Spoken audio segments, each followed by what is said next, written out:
Hi friends, welcome back to our channel. இன்றைக்கான video நம்ம எதை பற்றி பார்க்க போகிறோம் அப்படின்னா, இன்றைக்கி வந்து 10th சயின்ஸ் எக்ஸாம் நடக்குது. ஸோ வாங்க நம்ம ஸ்டூடெண்ட்ஸ்கிட்ட கேட்டு எப்படி எழுதியிருக்காங்கன்னு கேட்டு தெரிஞ்சுக்கலாம். வாங்க வீடியோக்குள்ளே போகலாம். எக்ஸாம் எப்படி எழுதுனா? ஈஸியாக இருந்துச்சா? கொஞ்சம் லேசாக டஃப்பாக இருந்துச்சு. எத்தனை மார்க் வரும்? இன்னும் ஒரு 70-80. சென்டம் எடுக்க முடியாதா?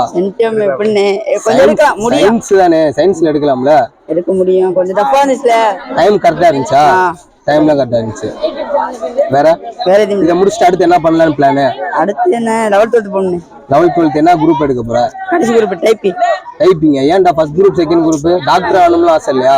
இருக்கு. அப்ப லாஸ்ட் குரூப் எடுத்தா டாக்டர் ஆக முடியாதுல்ல? ஏன்? Okay, thanks.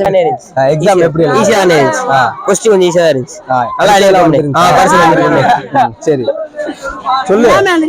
பறக்கும் படையெல்லாம் வந்தாங்களா? சொல்லு. பறக்கும் படையில வந்தாங்களே, நல்லா எழுதிருக்கா. நல்லா பரிச்சு எடுத்துலாமா? ஒரு 72 எடுப்போம். 72. அது என்ன கணக்கு? 2. சரி, ஓகே. அது சாதா சொல்ல நம்ம சொல்றதானே.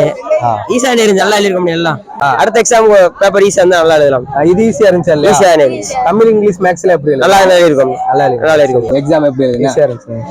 2 மார்க் போச்சு சயின்ஸ்ல. அப்படியா? சென்டம் எடுத்துருவியா? இல்ல எடுக்கல. ஏன்? 2 மார்க் போச்சு சயின்ஸ். 1 வேர்ட்ல 1 மார்க், சம்ல 1 மார்க் போச்சு. அப்படியா? மித்தல அப்ப 98 எடுத்துடலாமா? 98 எடுக்கலாமா? அப்ப 98 எடுக்கிறப்ப ரிசல்ட் வரப்ப நான் இங்க வருவேன். சரியா? நீ வந்துரு. சரியா? அடுத்து என்ன ஆகலான்னு விரும்புற? ஆம்பிஷன் என்னது? இப்ப படிச்சு முடிச்சுட்டு படிச்சு இப்பயே உனக்கு ஏதாச்சும் ஒரு ட்ரீம் வச்சிருப்பேன். நம்ம ஆர்மியானோ போலீஸானோ? போலீஸா? சரி, ஓகே. All the best.